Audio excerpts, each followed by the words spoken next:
3 months after my son died, his wife cornered me at his memorial service and hissed, "When do I get his money? That house should be mine now." I looked her straight in the eye and said, "What money?" Last week, she found out the truth. She also discovered who I'd been working with all this time. The color drained from her face when she realized what I'd done with Ethan's millions. Hold up. I'm curious where you're listening from, and if this story spoke to you, make sure you're subscribed. Trust me, what I have planned for tomorrow is gonna blow you away.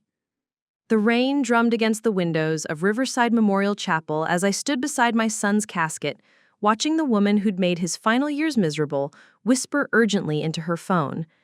Amber Hastings, she'd insisted on keeping her maiden name even after marrying Ethan, stood just far enough away to seem respectful while conducting what was clearly a business call during my child's funeral. "I need to know about life insurance policies," she murmured into the device, her perfectly manicured nails tapping against her black Hermès bag, "and any investment accounts." "Yes, I'll hold." Before we continue, I want to thank you for joining me in sharing stories of family secrets and the courage it takes to protect what matters most. If you believe that sometimes keeping quiet is the most powerful thing you can do, please consider subscribing. It's free and helps us reach more people who understand that love isn't always about giving people what they want. My name is Dorothy Whitmore, and I've spent the last 3 months living with the heaviest secret of my life. But watching Amber treat Ethan's funeral like a networking opportunity, I knew I'd made the right choice. She'd been like this from the beginning. I still remember the first time Ethan brought her home to our family estate in Millbrook Heights 5 years ago. He was 32 then, successful in his own right as a software architect, but still my gentle, thoughtful boy who brought me wildflowers from his hiking trips and called every Sunday just to check in. Amber swept into our dining room wearing designer everything and immediately began cataloging our antiques with her eyes. While Ethan proudly showed us the family photos lining the mantel, she was clearly calculating square footage and estimating property values. "Your home is so established," she had said, running her fingers along our mahogany dining table. "I bet it's worth a fortune, especially with the location." Even then, something about her made my skin crawl. Not her ambition. I respected ambitious women. Not her beauty. She was undeniably stunning, with her auburn hair and sharp green eyes. It was the way she looked at everything, including my son, like she was appraising it for auction. But Ethan was in love. He'd never been the dating type, too focused on his work and his passion for rock climbing and environmental causes. When he fell for Amber's charm offensive, he fell completely. The wedding cost more than most people's houses. Amber insisted on the Grandview Country Club, a dress flown in from Milan, and enough flowers to stock a botanical garden. Ethan paid for everything without complaint, even when the bills reached astronomical levels that made my late husband Theodore spin in his grave. "She just wants everything to be perfect," Ethan explained when I gently suggested maybe 600 roses were excessive for the centerpieces. "This is her dream day, Mom. I can afford it, and I want to give her everything." That was Ethan's fatal flaw, his generous heart. He inherited Theodore's business acumen and my artistic soul, but he also got my father's tendency to give until it hurt. My father had been a successful shipping magnate who donated half his fortune to charity because he believed money should help people, not just sit in banks accumulating interest. We inherited Theodore and I had built Whitmore Industries from the ground up, a sustainable packaging company that started in our garage and eventually supplied major retailers across the Northeast. When Theodore died 4 years ago, we'd been worth $8 million. The business, the properties, the investments, all of it went to Ethan as our only child. But Ethan doubled it. His software innovations combined with smart reinvestment of Theodore's legacy had grown our family wealth to nearly $16 million by the time he married Amber. She knew exactly what she was getting into. The changes started immediately after the honeymoon. Suddenly, Ethan couldn't make our weekly dinners because Amber had scheduled spa weekends or charity galas. He stopped calling as frequently because she said it was unhealthy for a married man to be so close to his mother. "We need to establish our own traditions," she'd explained during one of our increasingly rare visits. "Ethan needs to learn to put his wife first, not his mother." I watched my son become a stranger over the next 3 years. The man who used to spend Saturdays volunteering at environmental cleanups now spent them at country club events where Amber could network with other wealthy wives. The boy who'd rather hike mountains than attend parties became a fixture at charity auctions where Amber could be photographed for society pages. But the real changes were deeper than social calendars. Ethan started looking tired all of the time, stressed in a way I'd never seen before. When I asked about his happiness, he'd give me these hollow smiles and change the subject to Amber's latest achievement. Her successful real estate license, her growing social media following, her appointment to the board of some arts foundation. She's really making something of herself, he'd say, but his voice carried no joy. She's got so many plans for us. Those plans, I learned later, were expensive. Amber had convinced Ethan to buy a $6 million mansion in the exclusive Oak Ridge development. She'd filled it with furniture that cost more than most people's cars and hired a staff that included a housekeeper, gardener, and personal chef. The house was beautiful, but cold, like a museum where people happened to sleep. Every room was decorated for maximum impact, not comfort. When I visited, I felt like I was touring a showroom rather than my son's home. Amber has such exquisite taste, Ethan would say, but I noticed he spent most of his time in the one room she'd left alone, his small home office, cluttered with his old hiking photos and the pottery I'd made him in college. The medical crisis began 18 months ago. Ethan started complaining of headaches and fatigue that he attributed to work stress. Amber's response was to book them a vacation to the Maldives, another expensive trip that somehow involved photo shoots for her Instagram account more than actual relaxation. But the symptoms persisted. When Ethan finally saw a doctor, the diagnosis hit us like a lightning bolt, an aggressive brain tumor that had been growing undetected for months. The oncologist at Riverside General explained that Ethan's type of glioblastoma was treatable, but would require intensive chemotherapy, radiation, and potentially multiple surgeries. The 5-year survival rate was 30% if caught early, 15% in cases like Ethan's, where the tumor had already begun affecting cognitive function. My son, my brilliant, kind, beautiful boy, was fighting for his life. And Amber's first question wasn't about treatment options or support systems or how to make Ethan comfortable. It was about whether the insurance would cover experimental treatments and if there were any clinical trials that might preserve cognitive function for financial decision-making. I should have known then what kind of person I was dealing with. But grief and hope have a way of making you ignore red flags, even when they're painted in neon letters. The next 15 months were a blur of hospital visits, treatment schedules, and watching my son fade away despite every medical intervention available. Ethan faced his illness with the same quiet courage he'd brought to everything else in his life, never complaining, always more concerned about how his sickness affected the people he loved. Amber's behavior during his illness revealed everything I needed to know about her character. She hired professional photographers to document his brave battle for her social media, turning his cancer journey into content for her growing online presence as a caregiver and advocate. She threw fundraising events for brain cancer research that were really just opportunities for her to be praised for her dedication while wearing designer gowns and networking with potential business contacts. Meanwhile, Ethan was home alone during chemo recovery because she was working so hard to raise awareness. The worst part was how she talked about money in front of him. "Don't worry about the medical bills, darling," she'd coo during his worst days. "We have plenty saved up, and your mother can always help if needed. We'll make sure you get the best care money can buy." But I heard her real conversations, the ones she had in hospital corridors, when she thought Ethan couldn't hear. Conversations about life insurance payouts, about how much the house would sell for, about investment portfolios and inheritance taxes. My son was dying, and his wife was already planning her wealthy widow era. The end came faster than anyone expected. Ethan had been responding well to treatment, even planning to return to work part-time. when he had a massive seizure that led to complications the doctors couldn't reverse. He slipped into a coma on a Tuesday and died 3 days later, holding my hand, while Amber stood in the corner live streaming his final moments to share this sacred journey with everyone who'd been supporting us. That's when I made the decision that would define the rest of my life. As Amber planned funeral arrangements that looked more like a social media event than a memorial service, I quietly contacted Harold Fleming, Theodore's old lawyer, and the only person who knew the full extent of our family's financial situation.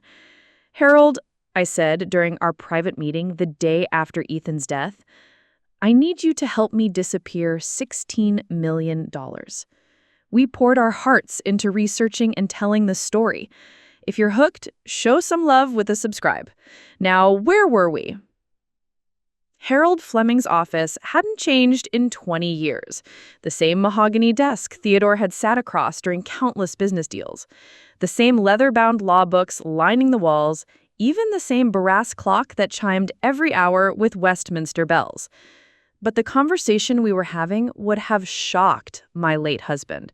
"Dorothy," Harold said carefully, adjusting his wire-rimmed glasses as he reviewed the documents spread before us. "What you're asking me to do, it's not illegal, but it's certainly unconventional. Are you sure this is what Ethan would have wanted?" I looked out his corner office window at the Millbrook Heights business district, where Theodore and I had started with nothing but a dream and a rented warehouse. Ethan had played in this very office as a child, while we planned the future of Whitmore Industries. "Harold, did you ever meet Amber? I mean, really meet her, not just shake hands at the funeral." He shifted uncomfortably. "I spoke with her briefly about the estate proceedings. She seemed eager to understand the timeline for asset distribution. She asked me about money at his memorial service," I said, my voice steady despite the anger building in my chest. While his casket was still open, she wanted to know when she'd get his money. Not our money, not the family money, his money. Like he was a lottery ticket that had finally paid out. Harold had been Theodore's lawyer and friend for 35 years. He'd helped us structure our business, plan our estate, and navigate every major financial decision we'd made. If anyone understood the difference between love and greed, it was Harold. "Tell me what you saw during Ethan's illness. You handled the medical power of attorney documents. You were there for the insurance claims. What did you observe about Amber's priorities?" Harold removed his glasses and cleaned them slowly, a habit I recognized from difficult negotiations. "She was very thorough about understanding the financial implications of each treatment option," he said diplomatically. "And she asked detailed questions about life insurance policies and their exclusions. While Ethan was lying in a hospital bed, fighting for his life, she was calculating payout scenarios." The silence stretched between us. Harold had 3 children of his own, all adults now, but still his babies. He understood what it meant to watch your child suffer while someone else treated their pain like a business opportunity. "What exactly are you proposing?" he asked finally. I pulled out a folder I'd been preparing since the day after the funeral. Ethan never made a will. He was only 37, healthy until the tumor, and we'd discussed it but never followed through. Under state law, Amber inherits everything as his surviving spouse. That's correct. But what if everything isn't what she thinks it is? Harold leaned forward, his lawyer instincts engaged. "Explain." "The house in Oak Ridge is mortgaged to the limit. Amber insisted on borrowing against its value to buy more luxury items. The art collection, the cars, the jewelry. Ethan went along with it because she convinced him it was strategic investment in their lifestyle brand. I spread out financial documents that painted a picture Amber never bothered to examine. The house is worth $6 million, but they owe $4.2 million against it. The cars are leased. The art is financed. Most of her jewelry was bought on credit cards that are nearly maxed out." Harold studied the numbers, his expression growing more interested. So the actual liquid assets are almost nothing that she knows about. Ethan kept the real money separate, the business inheritance, the investment portfolios, the offshore accounts Theodore set up for tax purposes. Amber never paid attention to financial planning because she assumed she was married to money, not to a man who happened to have money. And legally? Legally, she inherits exactly what was in Ethan's name at the time of death. The problem is, most of our real wealth was never transferred to him officially. Theodore structured everything through trusts and holding companies to minimize tax exposure. Ethan had access to the money, but ownership remained with the family trust. Harold's eyes lit up with understanding. And who controls the family trust? As Theodore's widow and Ethan's mother, I'm the primary trustee. I have complete discretion over distributions to family members and their spouses. Dorothy, this is brilliant. I mean, it's legally sound, but are you certain this is the right approach? Amber is grieving too, in her own way. I thought about the Instagram post she'd made during Ethan's final days. Pictures of herself looking tragically beautiful in designer black. Captions about finding strength in the darkness and honoring my husband's legacy. The post had thousands of likes and comments praising her courage and grace. Not one of them mentioned the actual man she'd lost. They were all about her journey, her strength, her beautiful sorrow. Let me tell you what happened the day after Ethan died. I pulled out my phone and showed him screenshots I'd taken before Amber could delete the evidence. She posted this on her Instagram story 6 hours after we left the hospital. The image showed Amber in perfectly applied makeup, looking pensively out a window. The caption read, "When one chapter ends, another begins. Grateful for all the love and support as I navigate this new phase of my journey. Hashtag blessed, hashtag new beginnings, hashtag stronger than ever." Harold stared at the screen in disbelief. New beginnings? 6 hours after his husband died? It gets worse. I scrolled to the next screenshot. This was posted 2 days later. A photo of Amber at an expensive spa, cucumber slices over her eyes with the caption, "Self-care isn't selfish when you're healing from trauma. Taking time to restore my energy so I can honor Ethan's memory properly. Hashtag self-love, healing journey, widow warrior." She was getting facials while I was planning my son's funeral? Harold set down his glasses completely. "What do you need me to do?" Over the next hour, I outlined my plan. It was complicated, but legal. Designed to protect Ethan's true legacy while giving Amber exactly what she'd actually contributed to their marriage. The house and its debts go to her, along with the cars and personal items, I explained. She'll get the life insurance payout, $500,000 after taxes, and she'll receive a monthly allowance from the trust for 2 years to help her transition. And the rest? The real money, the business assets, investment portfolios, offshore accounts, Theodore's art collection, the family properties, all of that stays in trust. She never knew about most of it anyway because she never cared to learn about our actual finances, only our spending capacity. She'll have enough to maintain a comfortable lifestyle if she's smart about it, Harold noted. The house alone, if she sells it and downsizes, could provide a substantial nest egg, but not enough to fund the kind of lifestyle she was planning. No more 6-figure shopping sprees, no more private jets to charity galas, no more treating money like it's infinite. Harold was quiet for several minutes, working through the legal implications. "I can structure this," he said finally. "But Dorothy, she's going to be furious when she realizes what happened." "Let her be furious. Fury won't change legal documents that were established before she ever met my son." "What about your relationship with her? She's still your daughter-in-law." I laughed, but there was no humor in it.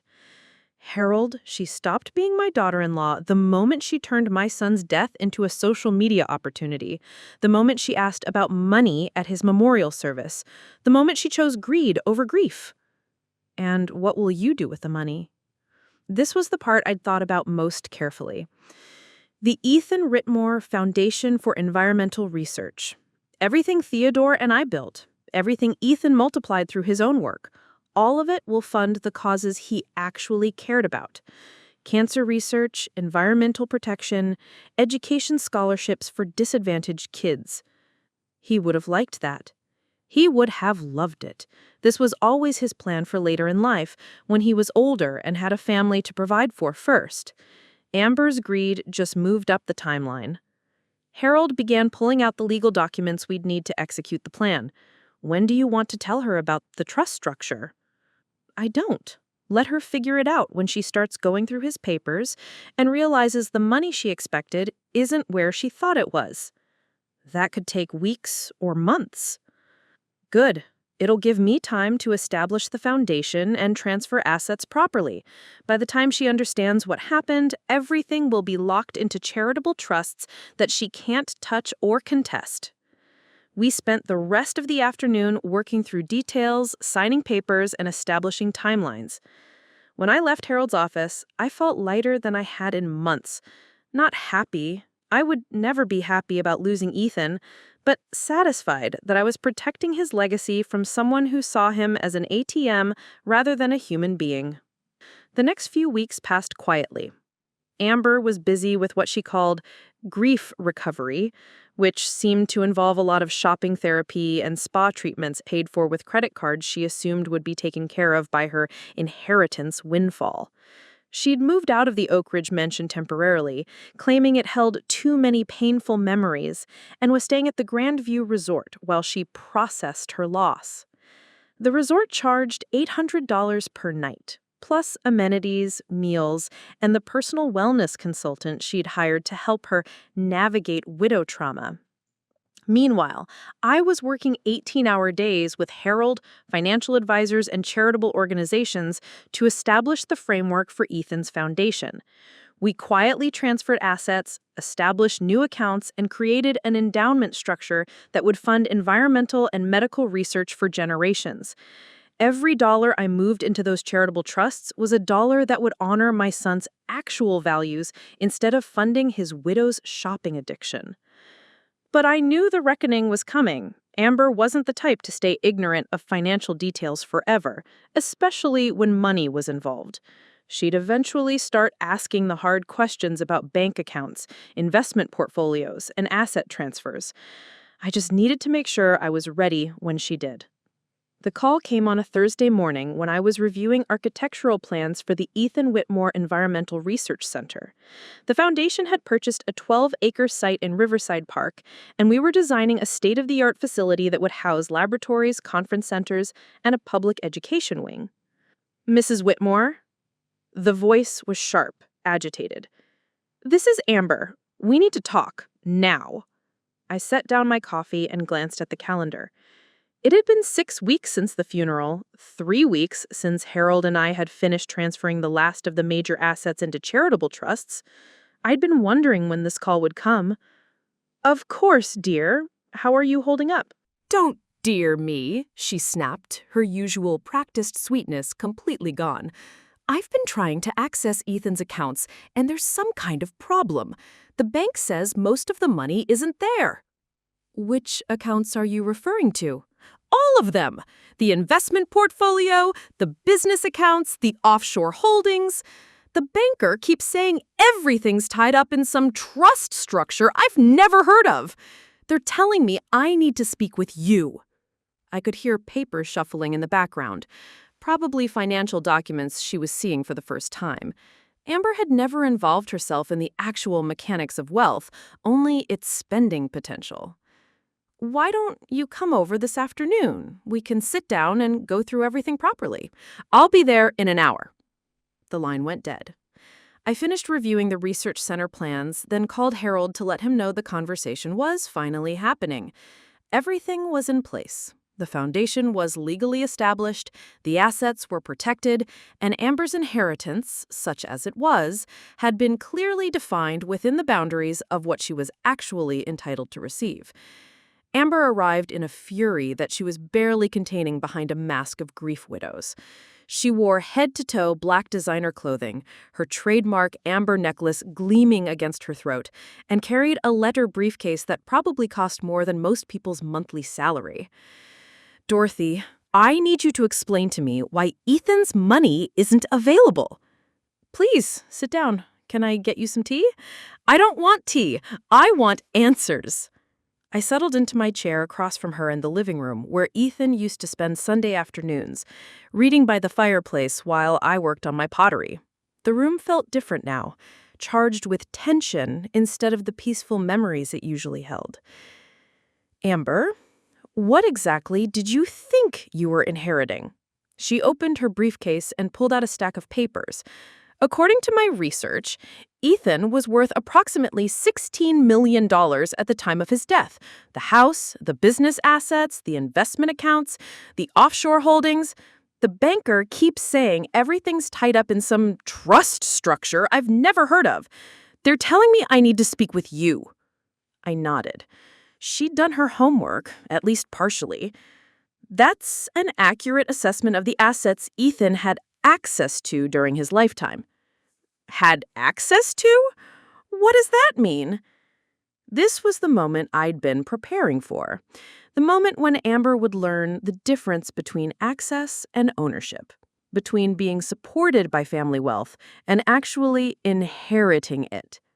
It means that most of what you're thinking of as Ethan's money was never legally his to begin with. Her green eyes narrowed. "Explain."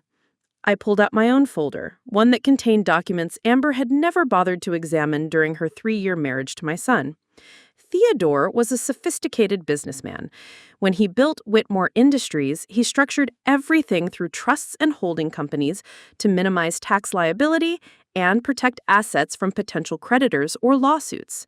So the business, the investment portfolios, the real estate holdings, the offshore accounts, all of that remained in family trusts that Theodore established. Ethan was a beneficiary with access to distributions, but he wasn't the owner. Amber's face was changing color, shifting from pale to flushed as she began to understand the implications. "Are you telling me that my husband wasn't actually wealthy?" "Your husband had access to wealth. There's a significant legal difference." She grabbed the papers from my hands, scanning legal documents she had never seen before. Trust agreements, corporate structures, beneficiary designations, all the boring financial architecture that had supported the lifestyle she had taken for granted. "This can't be legal. I'm her widow. I inherit everything." "You inherit everything that belonged to him personally. The problem is most of what you assumed was his was actually held in trust structures that predated your marriage." "But I lived in that house. I drove those cars. I had credit cards on those accounts." "Because Ethan, as a trust beneficiary, was able to provide those things for you. But providing access isn't the same as ownership transfer." Amber stood up abruptly, pacing to the window that overlooked the gardens Theodore had planted 30 years ago.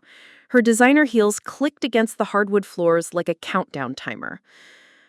"What exactly do I actually inherit?" I consulted the legal summary Harold had prepared. The Oak Ridge house, minus its outstanding mortgage of $4.2 million, the cars that were purchased outright, not leased, personal belongings, jewelry, and art that were bought with marital funds, the life insurance payout of $500,000, and a transitional allowance from the trust of $10,000 monthly for 24 months. That's it? That's what Ethan personally owned at the time of his death.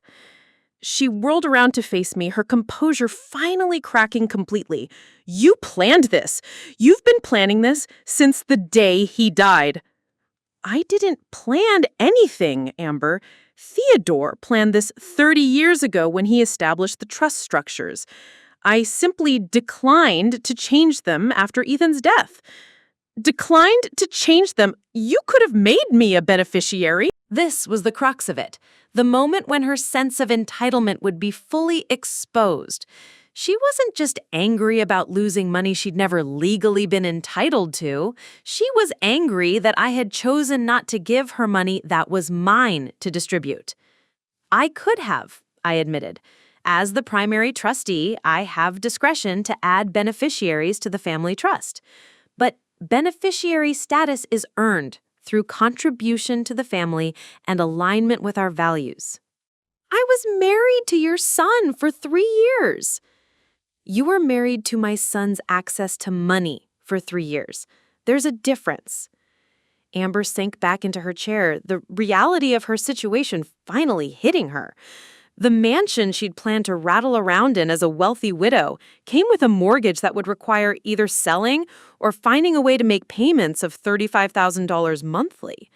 The lifestyle she'd built was financed by credit that would need to be repaid without the unlimited family funds she'd assumed would be available.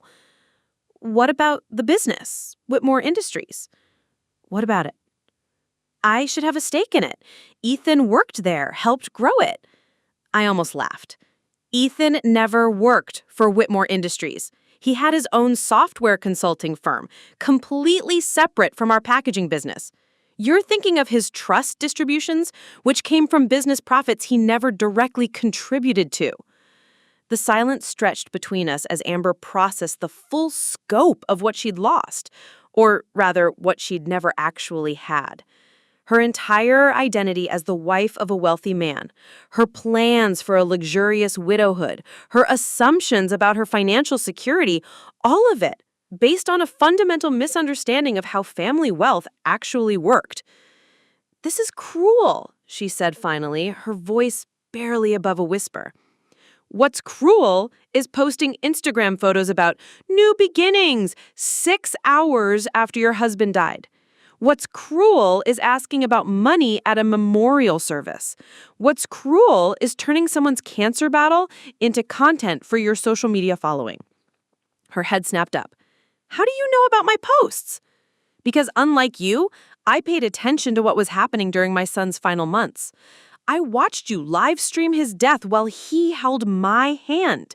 I saw you scheduling photo shoots at his chemotherapy appointments. I read every caption where you made his suffering about your journey." Tears started flowing down her cheeks, but they looked different from the carefully orchestrated grief she'd performed at the funeral. These looked like genuine shock and fear. "I loved him." "You loved what he could provide. There's a difference." "That's not fair. I was a good wife." "Amber, you spent more time during his illness networking with other cancer wives than you did holding his hand. You know how I know? Because I was there. I was holding his hand while you were in the hallway setting up business meetings disguised as support groups." She fumbled for her phone, probably intending to call a lawyer or financial advisor, someone who could tell her this was all a mistake that could be fixed with the right legal strategy. "Before you make any calls," I said calmly, "you should know that Harold Fleming reviewed all of these documents. Everything we've discussed is legally sound and has been for decades. The trust structures are ironclad, the asset transfers are complete, and your inheritance rights are exactly what they've always been under state law. So what am I supposed to do now? You're supposed to build a life based on what you actually contributed rather than what you assumed you deserved." Amber gathered her papers with shaking hands, shoving them back into her briefcase without any of the organization she'd arrived with. She looked smaller somehow, diminished by the reality that her grand plans had been built on quicksand. "Where is all the money going?" "The Ethan Whitmore Foundation for Environmental Research and Cancer Treatment. Every dollar Theodore earned, every dollar Ethan multiplied through his investments, all of it will fund the causes he actually cared about." "A charity? You're giving $16 million to charity?" "I'm giving $16 million to my son's legacy, to research that might prevent other families from losing their children to brain cancer, to environmental protection efforts that reflect the values Ethan lived by, to education scholarships for kids who dream of making the world better." She stared at me for a long moment, and I could see her calculating whether there was any angle, any manipulation, any emotional appeal that might change my mind. He would have wanted me taken care of. He did take care of you. He left you with more money than most people see in a lifetime, a house worth $6 million, and the life insurance he paid premiums on for 3 years specifically to provide for your future. But not the lifestyle I'm used to. No, not the lifestyle you're used to. 2 weeks after our confrontation, Amber launched her counterattack. It started with a phone call from a lawyer I'd never heard of. Jeremy Blackstone from the firm of Blackstone, Rivers and Associates, specialists in estate litigation and family disputes. Mrs. Whitmore, I represent Amber Hastings in regard to the estate of Ethan Whitmore. We believe there may be irregularities in the distribution of assets, and we'd like to discuss a resolution before this matter escalates to formal legal proceedings. I was in my garden when the call came, deadheading roses in the section where Ethan used to help me plant bulbs every autumn. The irony wasn't lost on me that someone was threatening legal action while I tended flowers my son had chosen with his own hands. Mr. Blackstone, I assume you've reviewed the trust documents and estate filings with your client? We have concerns about potential undue influence and the suspicious timing of asset transfers immediately following Mr. Whitmore's death. Suspicious timing? The trust structures have been in place for 30 years. Nothing was transferred after Ethan's death. The assets were already where they belonged. There was a pause while he consulted his notes, probably realizing that Amber's version of events didn't align with legal reality. Nevertheless, Mrs. Hastings believes she's entitled to a more equitable distribution of the family wealth, given her status as the deceased's widow and her contributions to the marriage. Her contributions to the marriage are a matter of public record, Mr. Blackstone. I'd be happy to provide you with screenshots of her social media activity during my son's illness, if that would help clarify the nature of those contributions. Another pause, longer this time. Mrs. Whitmore, my client is prepared to offer a compromise. She understands that full access to the family trust may not be legally feasible, but she believes a settlement of $5 million would be reasonable compensation for... I hung up. The next phase of Amber's strategy became clear over the following days. She couldn't attack the legal structures. Harold had made sure they were bulletproof, so she decided to attack me personally. It started with whispered conversations at the country club, progressed to pointed social media posts about family betrayal and honoring the wishes of the deceased, and escalated to what I can only describe as a full-scale character assassination campaign. My friend Patricia called me on a Saturday morning, her voice tight with concern. "Dorothy, have you seen what's being said about you online?" I hadn't. I'd been deliberately avoiding social media since Ethan's death, focusing instead on the foundation planning and trying to process my grief in private. But Patricia's call sent me straight to my computer. Amber had crafted her narrative carefully. She positioned herself as the grieving widow who was being systematically stripped of her husband's legacy by a bitter, controlling mother-in-law who couldn't accept her son's choice of wife. Her posts painted me as someone driven by jealousy and prejudice, determined to punish Amber for stealing Ethan away from his family. Struggling to understand how someone can use their child's death as an opportunity for revenge, read one particularly pointed Facebook post.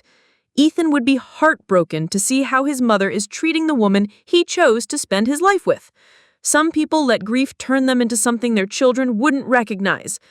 The post had dozens of comments from people who didn't know our family history, offering sympathy and outrage on Amber's behalf.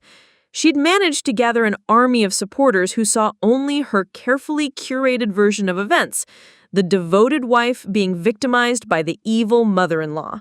But Amber's most calculated move was reaching out to Ethan's friends and colleagues, people who had loved and respected my son, but didn't know the full story of his marriage or my decision about the inheritance. The call from David Chen, Ethan's business partner and closest friend, came on a Wednesday evening. David had delivered one of the eulogies at Ethan's funeral, speaking movingly about his integrity, generosity, and vision for using technology to solve environmental problems. Dorothy, I hope you don't mind me calling. Amber reached out to me yesterday, and I'm confused about some things. What kind of things, David? She says you've cut her off completely from Ethan's assets? That you're using some kind of legal loophole to leave her with almost nothing. She's devastated, and honestly, it doesn't sound like something Ethan would have wanted. This was the conversation I'd been dreading. David was a good man who genuinely loved Ethan like a brother, but he'd only seen the public version of Ethan's marriage.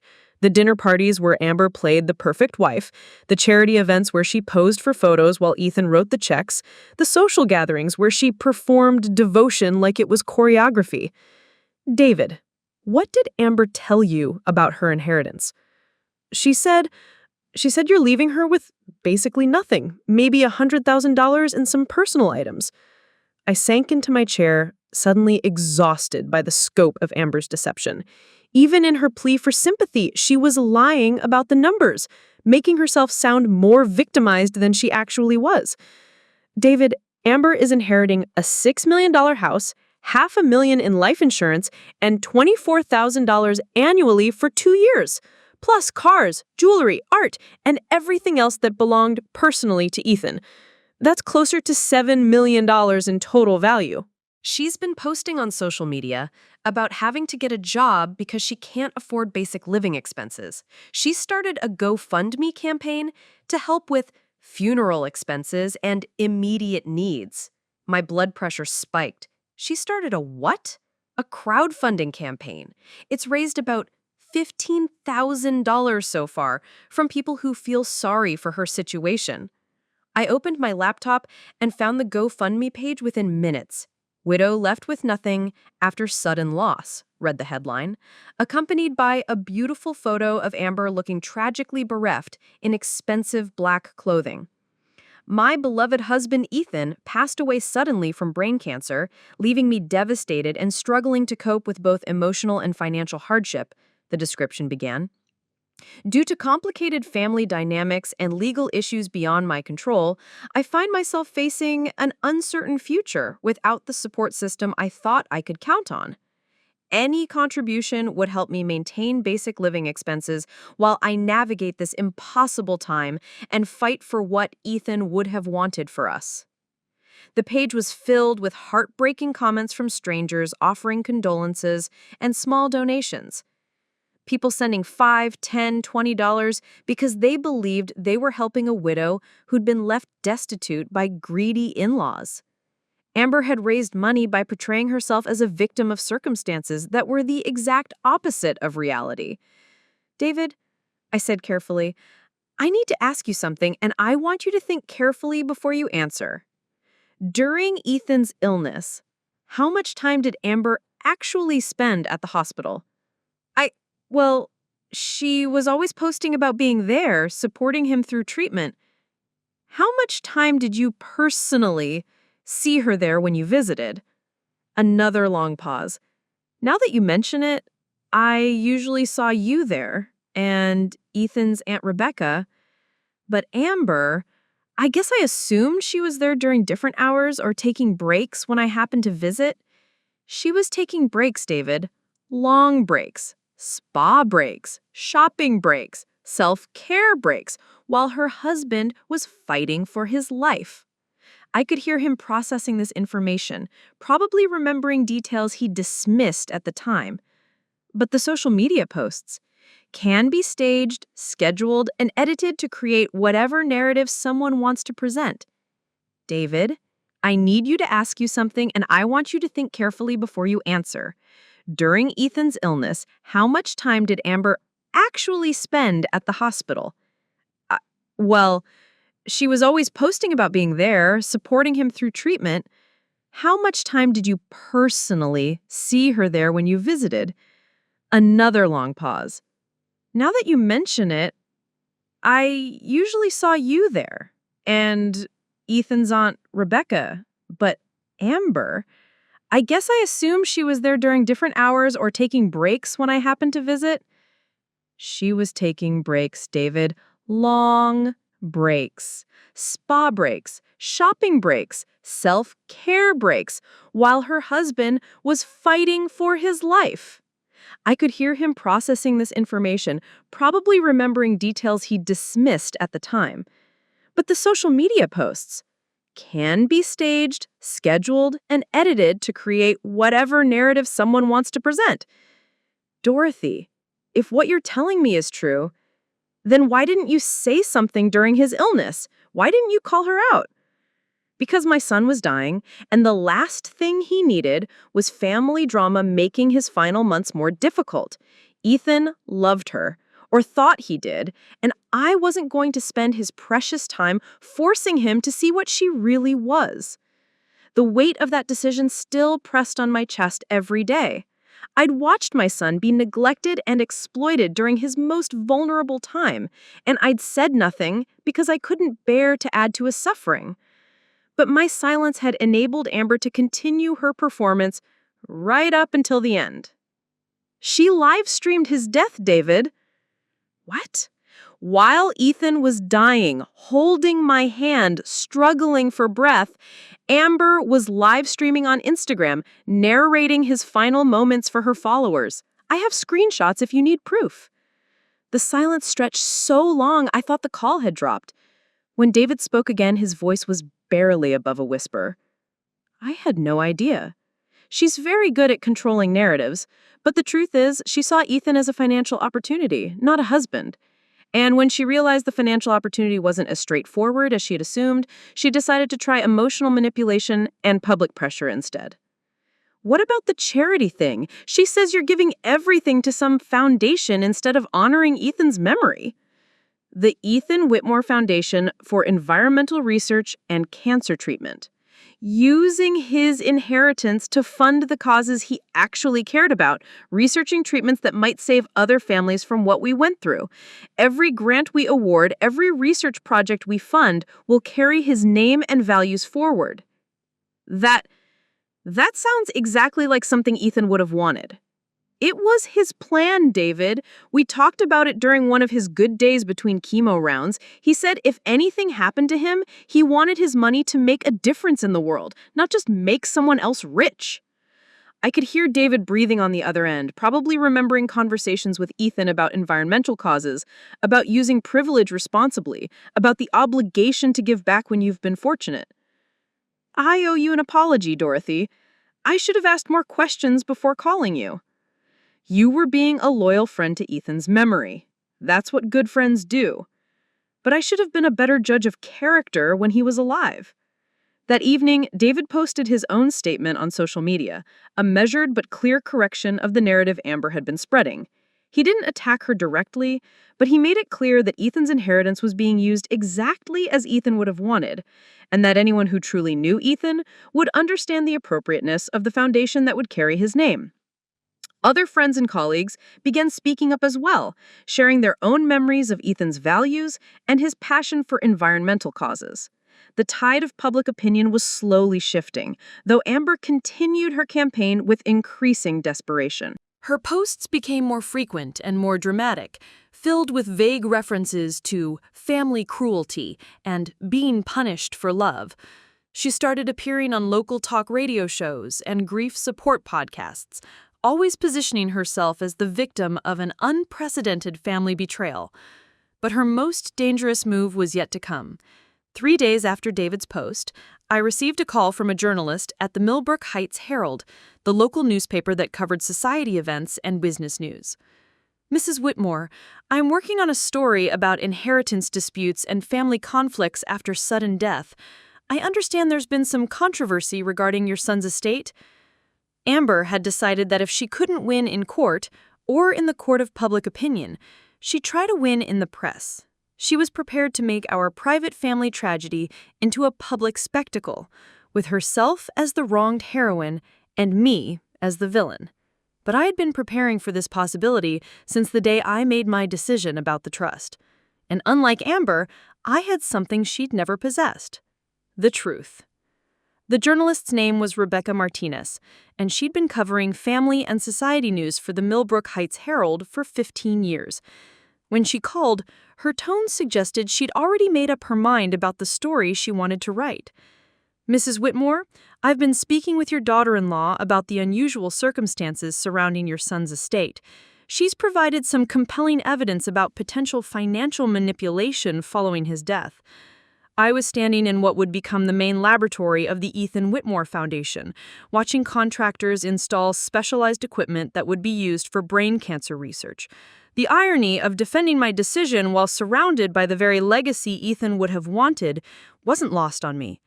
Ms. Martinez, I assume Amber provided you with copies of the trust documents and estate filings?" She explained that the legal structures were deliberately designed to exclude her from inheritance that should rightfully belong to a surviving spouse. "And did she show you the actual documents or just explain them?" There was a pause. "She described the situation to me. I was hoping you could provide your perspective on the dispute." "I'd be happy to meet with you, Ms. Martinez, but I think you should see the complete picture before you write your story. Can you come to my office tomorrow afternoon?" When Rebecca Martinez arrived at Harold Fleming's law office the next day, she brought a notebook, a recording device, and what appeared to be a preconceived narrative about victimized widows and controlling mothers-in-law. Harold and I had prepared meticulously for this conversation. "Miss Martinez," Harold began, spreading documents across the conference table, "before we discuss Mrs. Whitmore's decision about the trust distributions, I think you should understand the legal framework we're working within." For the next hour, Harold walked her through 30 years of trust documents, corporate structures, and estate planning decisions that predated Amber's relationship with Ethan by decades. The paper trail was comprehensive and undeniable. "These trust structures were established in 1994, Harold explained, showing her Theodore's original estate planning documents. "Long before Ethan met his wife, long before anyone could have predicted the circumstances of his death. Mrs. Whitmore didn't create these legal entities to exclude Amber. They already existed." Rebecca studied the documents, her expression shifting from skeptical to confused to professionally uncomfortable. "But surely Mrs. Whitmore had discretion to include Amber as a trust beneficiary after the marriage." "Absolutely," I answered, "and I considered it carefully. Trust beneficiary status is determined by contribution to family values and demonstrated alignment with the purposes for which the trusts were created. And you determined that Amber didn't meet those criteria?" I pulled out my phone and showed her the screenshots I'd saved of Amber's social media activity during Ethan's illness. The spa visits, the shopping trips, the Instagram stories about self-care while her husband underwent chemotherapy, and finally, the live-streamed death scene that had horrified everyone who witnessed it. Rebecca's face changed as she scrolled through the evidence. These weren't accusations or interpretations. They were time-stamped posts that Amber herself had created and published during the most vulnerable period of my son's life. "She posted this while he was in hospice care?" Rebecca asked, staring at a photo of Amber getting a massage with the caption, "Taking care of myself so I can take care of my husband, #self-love, #cancerwife, #blessed. "The day before he died," I confirmed, "while I was sleeping in a chair beside his bed and the hospice nurses were adjusting his pain medication." Harold opened another folder. "Miss Martinez, we've also compiled financial records showing Mrs. Hastings' spending patterns during her marriage to Ethan." The numbers told a story that contradicted everything Amber had claimed about being a supportive, selfless wife. In 3 years of marriage, she'd spent over $400,000 on personal items, clothing, jewelry, spa treatments, and luxury travel that often didn't include Ethan. During his illness, when he was too weak to travel or socialize, her spending actually increased. She spent $18,000 on a handbag collection the week after his diagnosis and booked a solo trip to Dubai during his second round of chemotherapy, claiming she needed a mental health break from caregiving stress. Rebecca was taking notes furiously now, probably realizing that the story she'd expected to write was crumbling under the weight of documented evidence.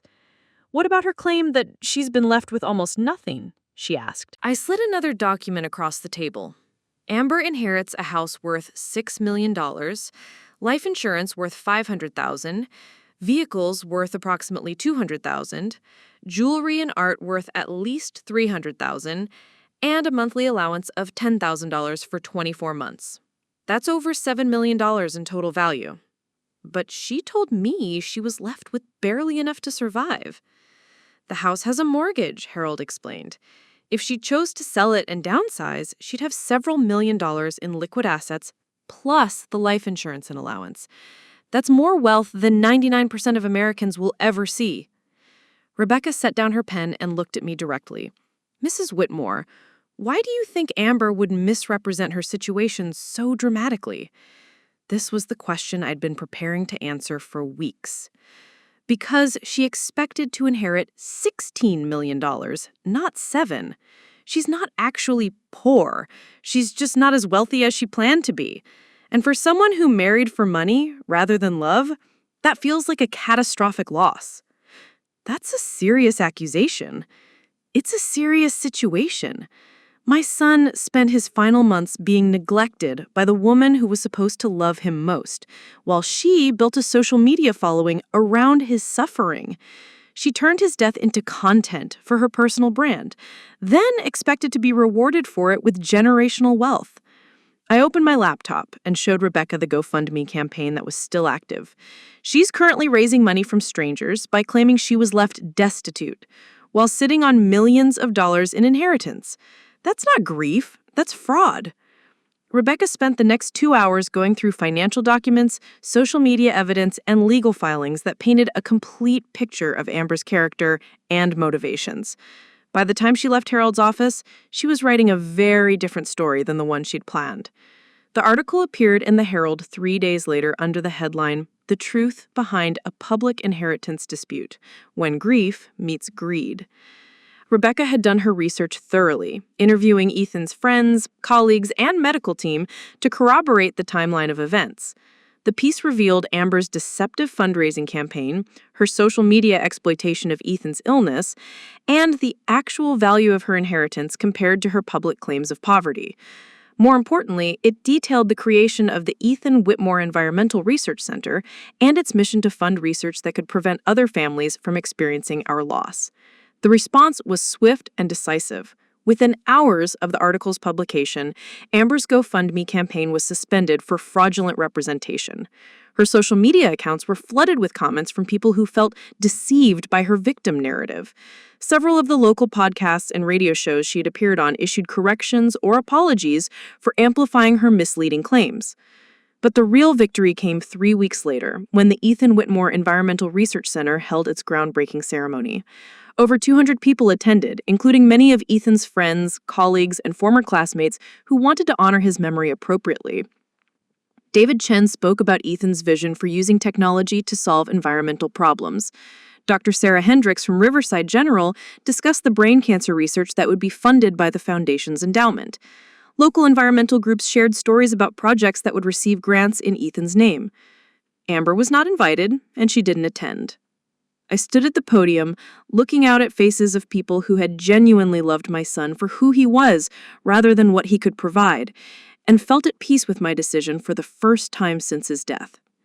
Ethan believed that privilege came with responsibility.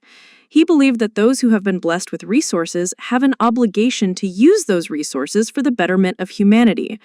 This foundation represents his values in action, not just his money, but his heart. After the ceremony, Harold and I walked through the construction site that would soon house laboratories, conference rooms, and educational facilities that would carry Ethan's name and values forward for generations. "Any regrets?" Harold asked, as we watched workers installing the sign that would welcome researchers and visitors to the center. I thought about Amber, probably in her mansion calculating mortgage payments and wondering how to maintain her lifestyle on a budget that would be considered generous by any reasonable standard. I thought about the anger and resentment she'd carry forward, the narrative of victimhood she'd constructed to avoid taking responsibility for her choices. "No," I said finally. "Ethan's legacy is exactly what he would have wanted it to be. His money will save lives, protect the environment, and educate young people who share his values. That's more important than funding someone's shopping addiction." 6 months later, I received a letter forwarded from Harold's office. Amber had sold the Oak Ridge mansion and moved to a smaller home in a different state, away from the community where her deception had been exposed. The letter was brief and surprisingly honest. Dorothy, I know you'll never forgive me for how I treated Ethan, and I don't expect you to, but I wanted you to know that I finally understand what you were trying to teach me. Money without love is empty. I had access to everything and appreciated nothing. I hope someday I can become the kind of person who deserves genuine relationships instead of trying to buy them. The foundation is beautiful. Ethan would be proud. I kept the letter in my desk drawer, not as a trophy of victory, but as a reminder that people can change when they're forced to confront the consequences of their choices. Amber had lost the fortune she'd married for, but maybe she'd gained something more valuable, the possibility of becoming someone worth loving for who she was, rather than what she could provide. The Ethan Whitmore Foundation funded its first research grant that fall, supporting a team of scientists working on early detection methods for brain tumors. The day the check was written, I visited Ethan's grave and told him about the lives his legacy would save. "You did good, sweetheart," I whispered, placing fresh wildflowers on his headstone, the same kind he used to bring me from his hiking trips. "Your money is exactly where it belongs." And for the first time since losing him, I felt like he could rest in peace. 2 more compelling stories are just a click away. If this one drew you in, wait until you see what else we found. Ready to explore?